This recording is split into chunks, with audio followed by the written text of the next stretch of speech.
And we're live. This is ZM Live, where we talk all things money, finance, and property. I'm your host, Scotty North, on this Thursday afternoon. So grab a cuppa and a cookie and join us for some great content. Well, on today's show, my guest, who's appearing with me very shortly, I've been told that perhaps he is the greatest property researcher to ever have lived. But he's also known to be polarising. You see, if you're an agent in an area where he's written about positively, you think he's awesome. However, if you're trying to sell a property in an area that he doesn't like, well, I don't think you'd be too keen on him. I'm referring none other to the founder of hotspotting.com.au, Mr. Terry Ryder. Terry, how you going, mate? I'm generally pretty good. I'm a little bit sort of devastated by that introduction, but I'll go with it. I thought that's the one you gave me. Is that the one we're supposed to read out? No, you totally ad-libbed that one, Scotty. But yeah, hugely flattering. So I'm embarrassed, but nevertheless, let's onward and upward. All right. Well, let's do that. So you wanted to talk to us today about the 4 big trends impacting real estate. Now, most of my people watching my shows is our clients and our other followers and other bits and pieces. They would have heard about you. I mean, we talk about you on our emails. We use your reports for helping us find property for people and that sort of stuff.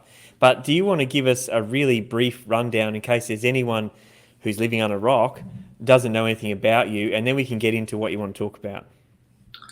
Okay, well, I spent most of the last almost 40 years in some form a specialist as a writer and researcher on residential real estate across Australia. I was working in newspapers. I was property editor at the Courier Mail for 4 years. Then I worked at the Australian Financial Review as a property correspondent, and then started my own sort of business doing related things like writing research reports. And in 2006, I started the hotspotting.com.au website, which was designed to help investors identify the best places to buy by spreading understanding on the drivers of growth, what causes a particular location to outperform where other locations don't, and some locations go backwards. So that's what has been consuming my time for the last almost 15 years, that particular website. Published some books along the way, and currently working on another one, which again will be focused on explaining why prices rise in some places and not in others. Now that actually book sounds really interesting. So it's safe to say that for those of you who don't know anything about Terry, that he's got a little more than a few months' experience in this game, right? I mean, you've been writing about this sort of stuff for a long time, and as you just said, you've had Hotspotting now for almost 15 years. So Terry, tell us about the 4 big trends that are impacting property right now, and why they're 4, there's not 10, or there's not 2, and how did you come to that, and what effect are they going to have? Yeah, well, I think it's important that people be aware of some of these trends, because the problem that all real estate consumers have is that if you use mainstream media as your main information source, you're going to be walking around with your head full of misinformation, negative sensationalism mostly. Most of our major media comes out of Sydney and Melbourne. Most of the people they quote, like economists, are based in Sydney and Melbourne, and they think that's pretty much Australia. The reality is that 2/3 of Australians live in other places, and very different things are happening. We don't have the problems of Melbourne and most parts of Australia. We don't have some of the negative forces happening in Sydney markets. What we have around Australia in most places is a series of major positives, and they're driving markets that are ticking over quite strongly. In some cases, very busy, very competitive markets, but we're not hearing about them in mainstream media. So out of all of that, I see 4 in particular trends that are very strong at the moment. And the one that media is now picking up on and starting to get excited about and writing about, but it's been underway for a couple of years, in fact, and it's one that I call the exodus to affordable lifestyle. I think it's the biggest single trend impacting real estate markets around Australia right now. It's been underway for a few years. Basically, in simple terms, with technology more people realise they can work remotely. Therefore, they don't need to be in the big, expensive, congested capital cities.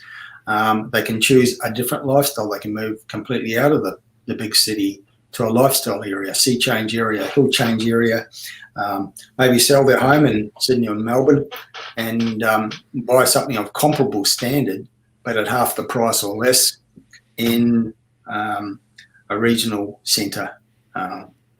And then have money left over to do other things. So that trend's been underway for a few years, and it's been driving growth in places like the Sunshine Coast in Queensland, like Bendigo and Ballarat and Geelong and Victoria, the Central Coast and the Southern Highlands in New South Wales. But it's been exacerbated by the pandemic, the lockdown phase, which has made more people aware of the possibilities of working from home or working remotely. And so the trend is spreading, and it's going further afield. Initially, it was, I think, regional centres within 1 to 2 hours of the capital city, but now it's going further afield. Townsville's feeling the impact of it. It's a long way from Brisbane. And Victoria, places like Mildura, Albury, Wodonga and Warrnambool, which are 3 or 4 hours or more from Melbourne. And in New South Wales, again, we're seeing places many hours from Sydney starting to feel that trend, people moving to these affordable lifestyle areas, having realised that they don't actually need any more to be in the big, expensive city. So I'm sure that you're aware of this one, Scotty, in your work, particularly on the Sunshine Coast, but there are other places feeling it as well. What are you seeing? Yeah, well, I mean, this is the thing, right? I mean, you look at the data, like the real data that's out there, and the announcements for infrastructure and that sort of stuff, and you're analysing that, and then of course we use that sort of data for what we do. But as an agent on the ground, so to speak, a lot of times you're seeing the coal face, and yeah, we're seeing people. We've always had that on the Sunshine Coast. I mean, especially there's always been the people that sell up in Sydney, cash up, buy something, as you said, for half price or 2/3 the price and end up with cash in the bank. And they've been done that forever. So it's kind of like, oh, we all know that happens. But to hear you come out and say that this is a growing trend and it's not just in certain areas, it's quite a number of areas, well, that's something that needs to be really considered when you come to buying a property. Yeah. So mainstream media is now starting to write about it, only quite recently, but I think it's been the prime reason.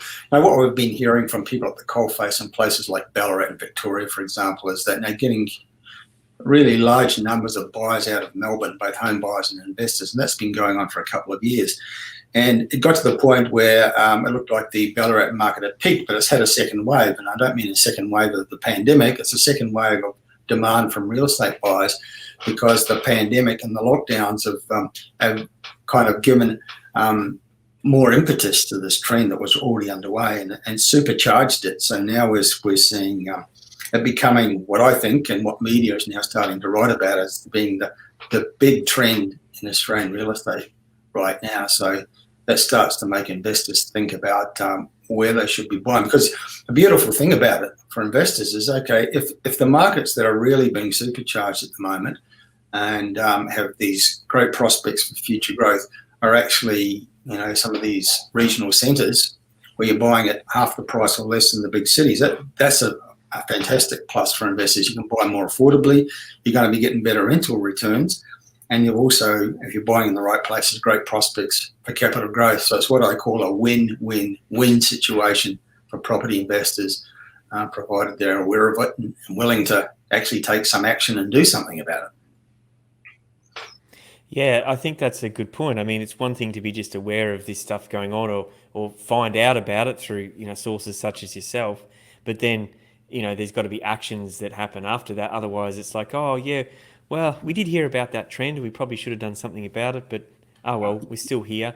So, what, in your experience, there's there's a lot of your, I'm going to say, subscribers to your reports and others. They've followed you for a number of years now. I mean, there's obviously going to be some pretty good success stories in following previous trends you've identified. So, I mean, it would be prudent to see those guys and anyone new wanting to follow this to be doing that now. I mean, this is important stuff, right? Well, it is, and the problem for most investors is that they're herd animals. they'll pile into the market when they read in a newspaper there's a boom on, whereas the smart money is out there doing something now ahead of all that. So the people who do best in property investment are the people who either lead the herd or detach from the herd and run in the opposite direction, probably the latter more than anything else. No one ever got rich following the herd because they end up buying too late. And quite often, herds are actually stampeding towards a cliff, and everybody they like the comfort of the herd, but it's actually heading for a disaster. And we've seen that happen many times in the history of Australian real estate in recent years. So, the smart people are doing independent research. They've gathered around themselves a team of good advisors in various disciplines. As we always say, build your team before you build your portfolio. So they should be talking to people like you and getting you on the job for them and taking action now rather than waiting until everybody's. Because I actually think that the most likely scenario for Australian real estate in the near future is a property boom. And we're now actually seeing those economists who 6 months ago were forecasting a big decline in property prices now realise 6 months later how wrong they were. Westpac this week coming out with a new report admitting they got their forecast wrong, and now they're forecasting actually substantial rises in prices in major markets around Australia in the next couple of years. And that's certainly what I see happening. I think Australia's going to come charging out of this pandemic phase with a really major government effort to induce recovery. They induced a recession for health reasons, and now they're going to induce a recovery, and it's going to be infrastructure-led. And I think there's going to be a lot of economic activity generated by that, and we're going to see very active property markets. It's already happened in New Zealand. New Zealand's sort of got in and out of the pandemic much faster than Australia, and they're technically out of recession already, and their property markets are absolutely pumping, and I think Australia's going to do likewise. So, I think that's really interesting. I just want to touch on something you said there, because I know that you study a lot of the infrastructure side. So is there some, not secret information, tell us the goss, Terry, but, what has the government been doing towards infrastructure, or they've been too busy just trying to get through, the COVID issue at the moment? Is there things that they're pulling forward that they had planned? Is there a lot of money being splashed around? What is happening with the infrastructure side?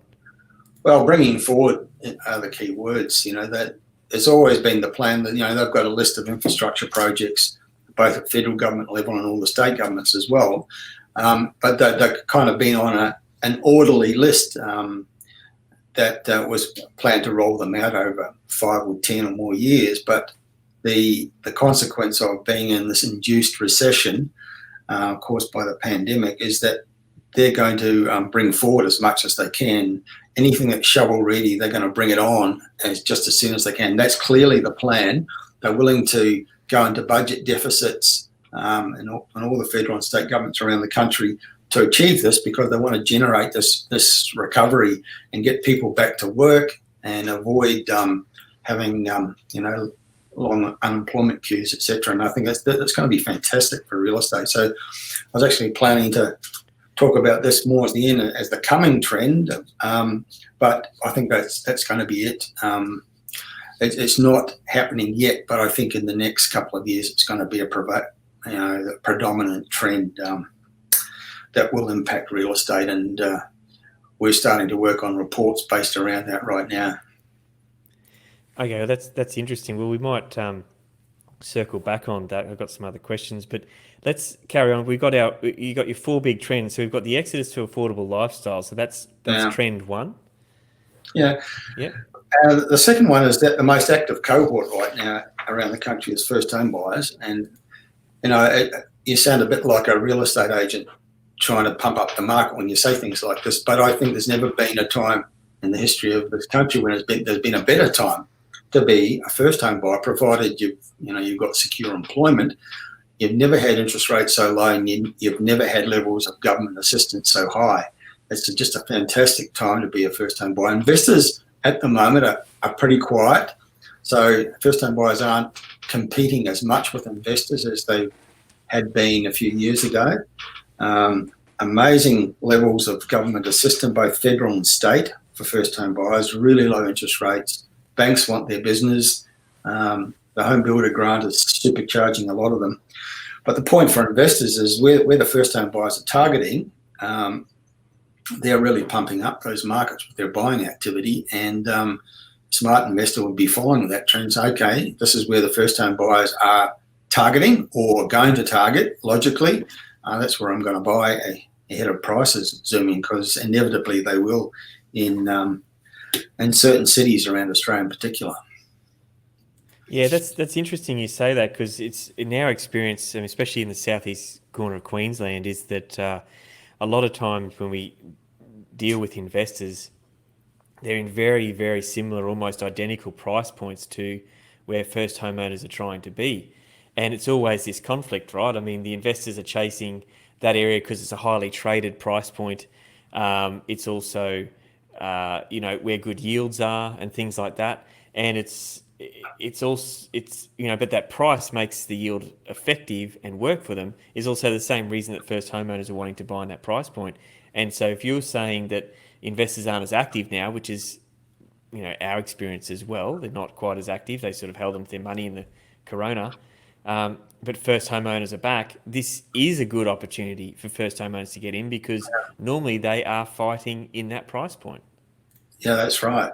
And they've got the territory more to themselves than they normally do. It was interesting also to see some research in the last couple of weeks by another research organisation, which is looking at primarily comparing the cost of renting, a typical mid-market scenario, with the cost of actually owning in the same market. And their conclusion was that virtually everywhere in Australia right now, it's actually cheaper to buy than to rent if you're going interest only. And in most markets, except for Sydney and Melbourne, it's cheaper to buy than to rent if you're paying principal and interest. So that's another strong piece of impetus for first home buyers and other types of home buyers, that it's very advantageous when you get to a situation where it's actually cheaper to own than to rent. Well, why wouldn't you? All other things being equal. Yeah. No, that's a very good point. All right, so we've got two. Are we up to number 3 on our big trends?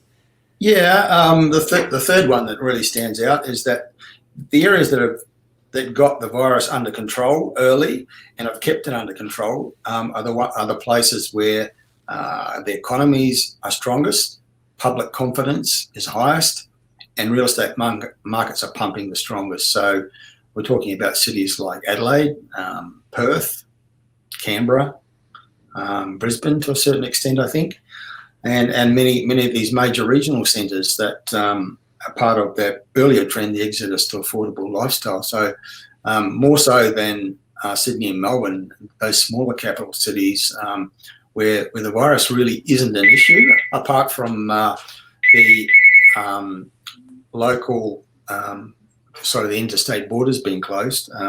Life is pretty much back to normal, and their economies are pumping strongly. I mean, Perth is a standout right now. Perth has had the virus under control for some time. Apart from the border closures, their economic life is pretty much normal.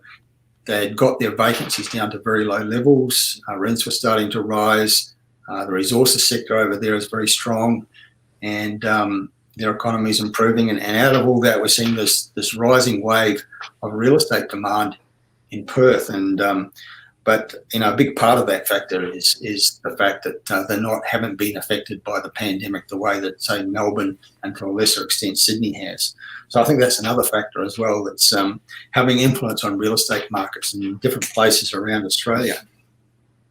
So where they've got things under control is where things are booming, and I guess that kind of supports, as you said, that first point, because the regional areas, due to not as densely populated, just didn't have as much of an issue with corona as what the other areas did in the population. So those 2 points are going to be supporting each other, right? I mean, the regional areas by default have it more under control, and they're the ones where people are exiting to. Yeah, right. And there are plenty of regional towns and small cities around Australia that haven't had any cases at all. They're sort of all sitting there wondering, Why are they trying to impose restrictions on us when we just don't have any cases and never have done? But in most cases, even in Victoria now, regional Victoria is now getting more and more back to normal because they've got the pandemic more under control than Melbourne does. So that is a factor in impacting on real estate markets, particularly when you take it in conjunction with some of those other factors. The two I've mentioned earlier, and the fourth one, which is very, very low vacancies. And again, this is a story that's not generally being portrayed in media because of that factor, where most of it comes out of Sydney and Melbourne, and their CBDs have got very high vacancies. They're actually amongst the few places in Australia that do have high vacancies. The story is ultra low vacancies around Australia. I mean, there are quite a few, particularly regional markets in Australia, where they've got the lowest vacancy rates ever recorded. It's very common, and we're finding this every day when we're preparing different reports or updating reports. Vacancies below 1% are now the norm in Australia, and we're not hearing about that, but it's an extraordinary low vacancy rate factor. It's so low. That's crazy low. I mean, it's not sustainable, right? I mean, that's we don't have immigration at the moment, so how do we have such low vacancy rate? Well, I mean, I think it's because we had a bit of a boom, particularly in Sydney and Melbourne, sort of up to about 2017, and then there was the correction phase, and we went into a bit of a slump in those markets. And then when it started to come back late 2019 and early this year, it wasn't about investors, it was about home buyers. That was primarily that revival was led by home buyers rather than investors. So investors have been out of the scene in large numbers for quite a few years now, and so they haven't been buying properties to create the rental stock. And in fact, they've been selling rather than buying, and home buyers have been buying, so the number of properties available for rent has dropped. We've also had a situation where the level of new construction has been lower in the last couple of years. We had a bit of a construction boom, particularly apartments, particularly in the big cities, but that kind of sort of waned a bit in the last couple of years, and right now there's very little being built. Vendors are also reluctant to sell because they keep getting these negative messages in media.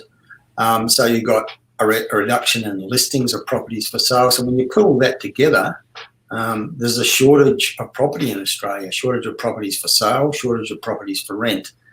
And it's just progressively getting worse. And we've seen vacancies coming down, and all the markets that we track pretty much for the last couple of years, to the point where, as I said, vacancies below 1% are common. They are the norm now. And of course, that puts upward pressure on rents. And what we know to be true from experience is that where vacancies are low and rents are rising, prices will follow. That's a trend worth noting for investors. Yeah, that's true. And it's also when investors start, perhaps too late, but getting back into the market, because then those yields start coming back around again. So, Terry, is there, I know this isn't, I'm not trying to ask for 0.5, but on that low vacancies and the stock levels and what have you, are we expecting any sort of post-war, post-GFC baby boom when everyone was home in Corona and had nothing else to do? It's a very hard thing for me to comment on, Scotty. Not the sort of thing we research. What were people doing in the privacy of their homes? Look, I mean, so hang on. I thought you had insight to the government, Terry. I thought that's what they knew, all that sort of stuff, right? Well, I think the government probably knows way more than they should, but I don't think they know about that. The news that's been coming out lately is that our fertility rate has been dropping. So we're not producing as many new Australians as we were. And we couple that with the fact that international borders are closed, so we don't have the same level of overseas migrants coming in. And media's been playing that up as some sort of crisis. So I'm just not sure. But, we had all these people in an enforced lockdown with time in their hands. We do note from the statistics that there was an uplift in sales of beer and wine. So that you put those two things together, there may be a bit of a baby boom on the way, not necessarily. Mate, all right. So that's it. So infrastructure spending in 6 to 7 years on schooling. Yeah, okay, all right. We can map this out now, right? Yeah, well, there's a bit of a trend happening. But I think one of the things we did with those, we've observed these trends, and we see these four major trends which are impacting markets at the moment. One of the questions I did ask was, okay, where are the places that are actually impacted by all four of those things? Because that seems to me that if you've got not one but four major trends and they're all happening in your market at the same time, that would tend to suggest there's going to be growth there. And there are, in fact, when you sit down and make some lists, a number of locations that have got all four of those things going on. I mentioned Perth. Perth has got very low vacancies, lots of first-home buyer activity, virus under control, economy getting back to normal as a result of that. And there are parts of their market where people are sort of moving further out because they don't need to be close to the city anymore. They can work remotely, etc.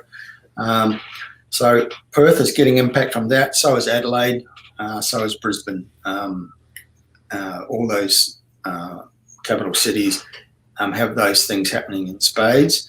But then you start to look at all the regional markets around Australia that also have all four of those factors very much happening. Sunshine Coast is one of them.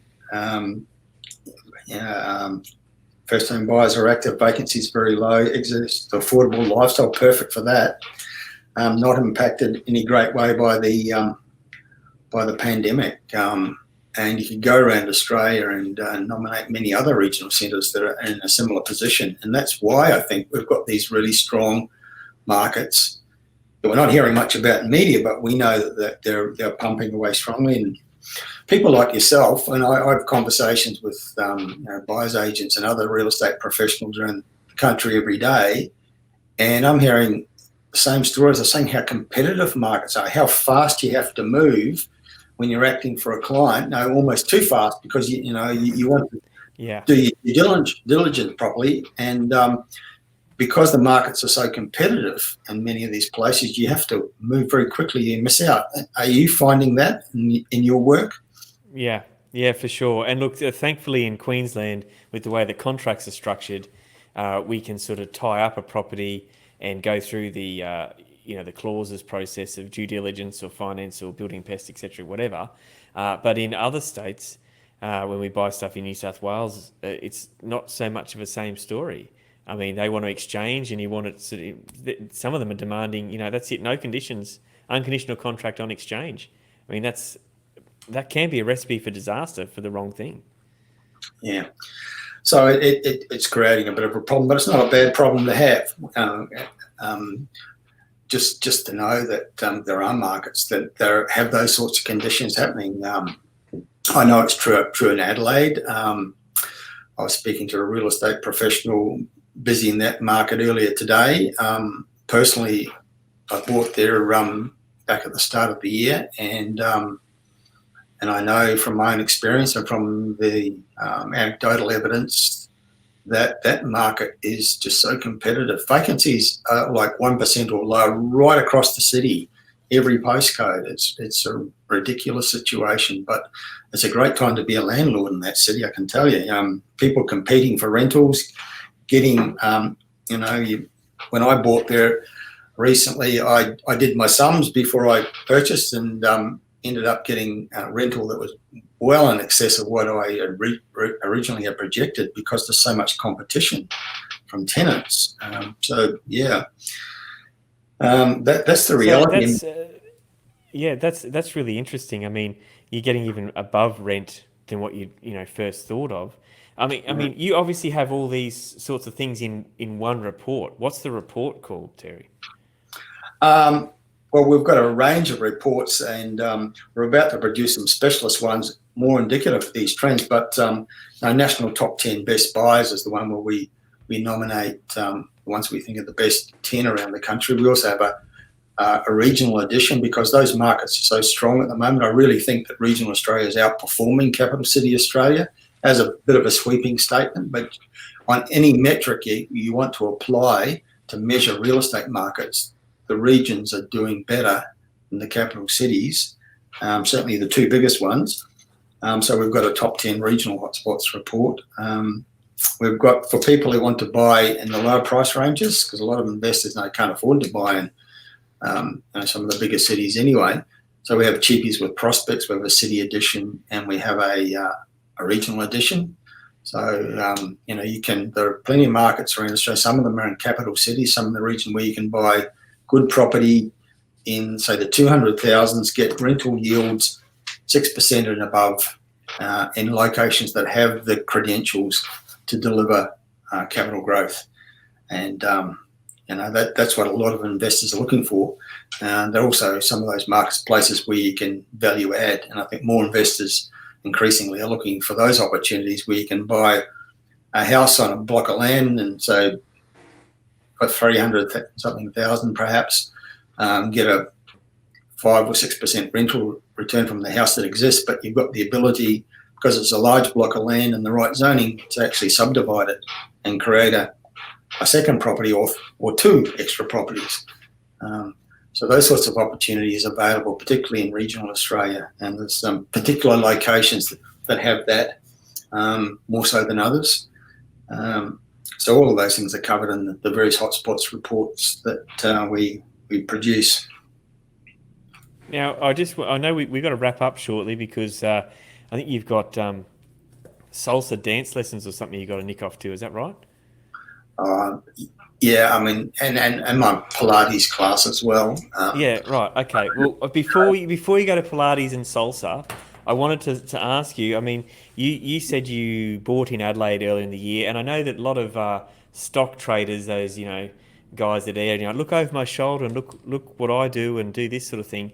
You must get asked, Terry, where do you buy, or in these locations that you've listed out, who do you recommend to buy in that area? I mean, do you have an answer for that sort of thing or what? Where I would buy, I did well. People do ask those questions, and quite often you just get asked simply, well, where's the best place to buy right now, or where would you buy right now? And the thing is, they expect that there's like one correct answer to that question, and there isn't. The answer depends on the individual. So the answer that's right for me right now, which would depend on what I already own, amongst other things, because I don't want to keep buying in the same place. I want to buy.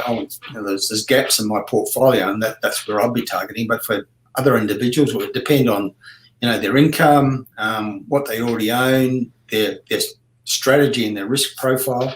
So there's lots of different answers to the same question.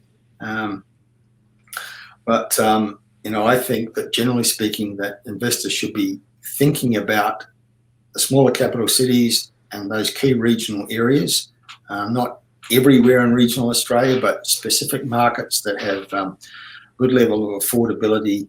The most important thing is the local economy. Real estate markets arise out of local economy. So that's what you've got to look at in the first instance. Is the local economy strong? Is it growing? Is it diverse? You don't want a one-horse town. You don't want to buy in a mining town or a location which is just about tourism. You want diversity. You want to know that the growth is happening in jobs and population. You want to know that there's good links to other important areas like the capital city. And all of those factors feed into a strong local property market. And then the prevailing trends, we talked about the 4 trends that I see. And perhaps before we go, Scott, we could touch on another trend which isn't happening yet so much, but I think it's going to be the big one in the next few years. Oh, is that like are you saying you got another secret trend to tell me? Well, we touched on it before, but it's the one that I was sort of saving till the end, and that's the one about the big infrastructure spend that's coming. We're going to have an infrastructure-led economic recovery in this country. I mean, that's for sure and for certain. And we're talking about multi-billion-dollar individual projects and dozens and dozens and dozens of them. And so what people could profitably be doing right now is becoming aware of that and asking the question, where are the locations that's going to benefit from that the most? And, the Sunshine Coast, we've talked about, that's got a big infrastructure spend already underway. There's more happening. There's just an announcement just a couple of days ago that the state government's going to be spending $700 million upgrading the highway between northern Brisbane and the Sunshine Coast. that's going to have an influence. It's just going to add to what's already happening for the market on the Sunshine Coast. And around Australia, we're going to be seeing these influences rolled out over the next couple of years as state and federal governments fast track big ticket infrastructure projects, which are enormous in terms of creating economic activity and jobs. So that creates demand for real estate in its own right, but it also creates improvements in the amenity of places. So if somewhere gets a new rail link that didn't have one, that supercharges their property market. If there's a new motorway constructed or a new hospital or university campus built, like there was a new one open recently in the northern suburbs of Brisbane, which is going to be hugely influential for the affordable suburbs around that market. If you want a simple philosophy to benefit as a property investor, follow the infrastructure trail, buy real estate that lies in the path of progress. There's a little catchphrase that you might want to keep in mind. But there's going to be more so in the coming years because of this drive by governments to spend our way out of recession by creating big infrastructure projects. It's going to be huge, I think. And so that coupled with if people are still going to move to affordability and or out of the cities, with activity in first homeowner and where things are under control with low vacancies, I mean nothing's ever a sure thing, right, in real estate, but that's about as close as you're going to get. Yeah, I mean, and think about what's happening out there. I mean, one place that sort of pops up in my thinking from time to time is the regional centre of parks in New South Wales, in Western New South Wales. I mean, it's famous for its radio telescope that played a part in the moon landings way back when. But it's a good, strong regional centre in its own right. It's become a logistics hub, and that's really important. But it's a super beneficiary of the new inland rail link, which is already underway. This is one of the big infrastructure projects that's already happening, where there's going to be an inland rail link from basically Melbourne to Brisbane, but through regional New South Wales and some parts of Queensland, like Toowoomba. And Parks is, when they did the big launch last year, the official government launch with the Deputy Prime Minister who did it, I think the sod turning, they did it at Parks because Parks is going to be a central hub from that. So things like that should be on the radar screen of property investors saying, well, okay, you can buy the really good house in Parks in the 200,000 and get a 6% plus rental yield. And it's got these big things happening in its future. Yeah, it might be considered a bit of a roughie, but those are the sorts of places that they're going to be more on the radar screen than they might otherwise have been because of this big infrastructure push. And it's not all going to be happening in the capital cities. It's going to be happening in the regions as well. So important stuff to be aware of, I think. Yeah, no, I think that's really good. And look, I think we need to end it there because, I don't want to hold you up from Pilates, Terry. Before we go, I want to have a shout out to Laurie Hobart, who jumped on early and was watching the show. So thanks, Laurie, for commenting and stopping by. Love the format and the sliding text. Great thinking. I'd love to take claim and credit for that, but it's all part of the software, Laurie. But don't tell anyone about that. And that's about it. We've got all through my notes. The last note I had was the regional infrastructure, which you've covered. Terry Ryder, thank you very much for joining us. I really appreciate it. We should do it again soon, Scotty. Let's have a chat about something else. Mate, as long as it's property related, I'm there. And look, here we go. Before we go as well, we got Darren jumping in saying, great chat. Thanks, gents. And thanks, Darren, for watching. Appreciate it. That is awesome stuff. All right, well, I'm going to have to call it a day. Terry's got to go to Pilates and we're out of time. So thank you very much, Terry Ryder from hotspotting.com.au. If you want to know anything about Terry Ryder's reports, you can go straight to his website, hotspotting.com.au, or hit us up. That's on our details that have been scrolling on the screen the whole time the show has been airing. And if you are listening to our Xenium Live podcast, of course, those details are www.xenium.property/join to join up and get updates for us, and hello@xenium.property if you want to email us. So no .coms, no .aus. We left that stuff for, the people who started the internet many years ago. We're in internet 3.0. That's how high tech we are. All right. Thanks again to Terry Ryder.